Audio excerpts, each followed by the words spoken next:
By show of hands, how many of you lead a busy and sometimes stressful life? Okay, about 100% of you. I do too. What a coincidence. I'm married, I've got kids, I've got family members, friends, coworkers. I'm an entrepreneur, I'm a business owner, and I'm a leader. And when I decided to do nothing, it actually changed my life. And so I have a challenge to business leaders all over the world. Consider this idea. Do nothing. It might be the most rewarding challenge you ever take. So in 2004, I sold my business. And in 2005, less than 1 year into a 3-year employment contract with the buyer, I happened to be on vacation in northern Michigan with my family. And it was a beautiful day out there. Except I was inside. I was working. I was stressed out and on the verge of tears. And I looked over at this chair and I said to myself, Rob, go sit in that chair and breathe in and breathe out. And breathe in and breathe out. And I did it. And it actually felt a little bit better.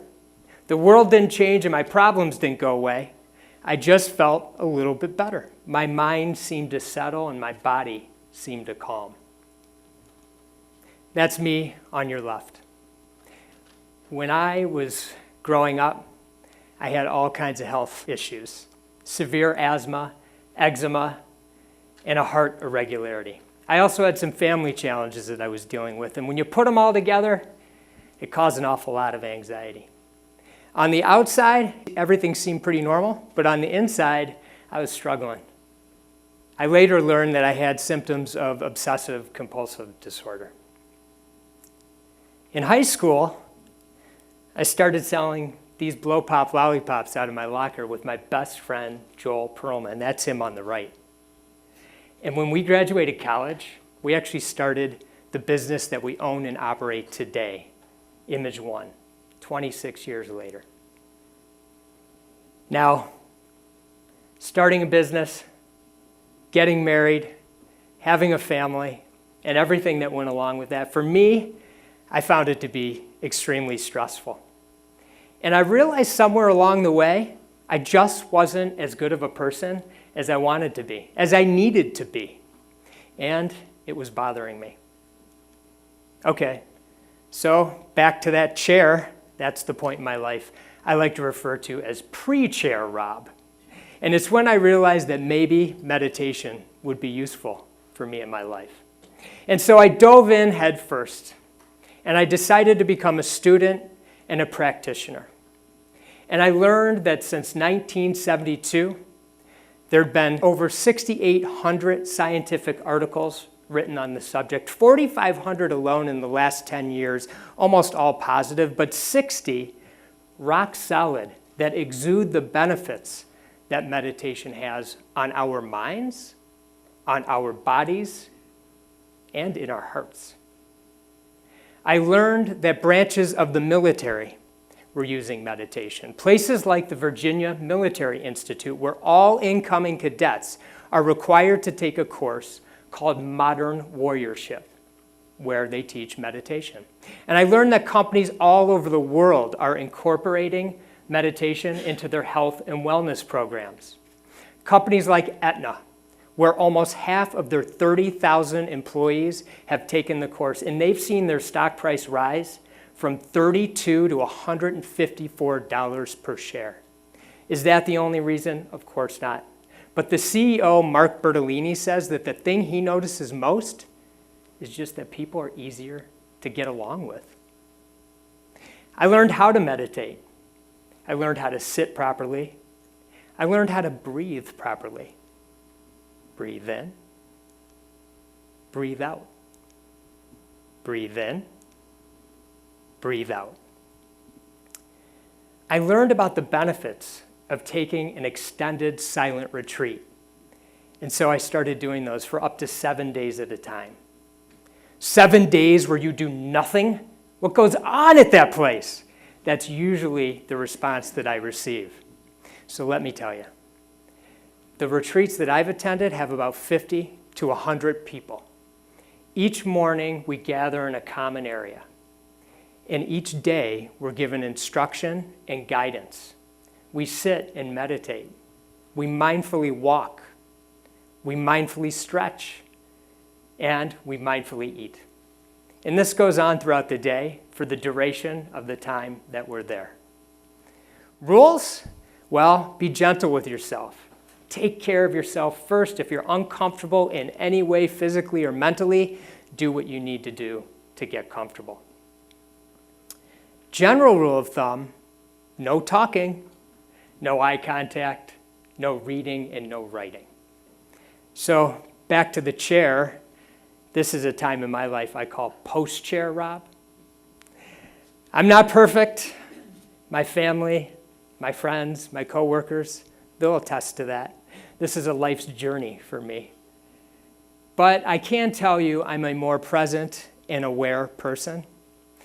And in 2006, Joel and I had this unique opportunity to buy our company back. And when we did, we decided that we would create the best company culture in the world. The world! A culture of servant leadership. A culture that cultivates life balance, not work-life balance, as if work and life are two separate things. So meditation has been useful to me as a leader and as a person. And my challenge to leaders all over the world, do nothing. It might be the most rewarding challenge you ever take. And who knows, maybe through our businesses, we can enhance the lives of those around us and make the world a happier place. And so now, I'd like to invite you to join me as I show you how I get set up and meditate. If you're not comfortable with that, I completely understand, so feel free to observe. But if you would join me, and I hope you do, I'd like to ask you to just move forward on your seats just a bit. So take the back, your back off the back of the seat and sit upright. First and foremost, just make sure you're comfortable. And now make sure your feet are firmly grounded on the floor. And you can place your hands on your legs gently. And your chin pointed down just slightly. And your eyes gazing forward. With a fuzzy gaze, or if you're like me, I close my eyes. So whatever you're most comfortable with. Okay, so now you've set up. And I'd like to ask you to bring your awareness to your feet, firmly grounded on the floor. And the sensation of your feet in your shoes. Maybe they're tight. Maybe they're loose. Maybe they're just right. Whatever that sensation is, just be with it. And now bring your sensation and your awareness to your bottom on the seat and what that feels like. And now your awareness to your hands on your legs and the sensation of your hands and your fingers on your legs, on your clothing, or on your skin. And bring your awareness to your posture, sitting upright, not too rigid, not too soft. And now bring your awareness to your breath. Breathing in through your nose, down into your midsection, and wherever your breath stops, back up and out through your nose. Again, your awareness to your breath in through your nose, down into your midsection, and wherever it stops, back up and out through your nose. And inevitably, if it hasn't happened already, you've got many thoughts entering into your mind, and that's completely normal. And when you notice those thoughts, maybe just say to yourself, thinking, and bring your awareness back to your breath. In through your nose, down into your midsection, and wherever it stops, back up and out your nose. You also probably hear some sounds. You might hear a cough, a sneeze, some rustling, maybe some activity outside of the auditorium. And that's just life happening around us. We don't need a perfect and quiet spot to meditate. We can do it anywhere. And so when you hear sounds, bring your awareness back to your breath, in through your nose, down into your midsection. Wherever it stops, back up and out through your nose. And now, as we sit quietly together for a moment, breathe in, breathe out.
All right. Congratulations. You just took the time to do nothing. Maybe it'll be the most rewarding challenge you ever take. Thank you.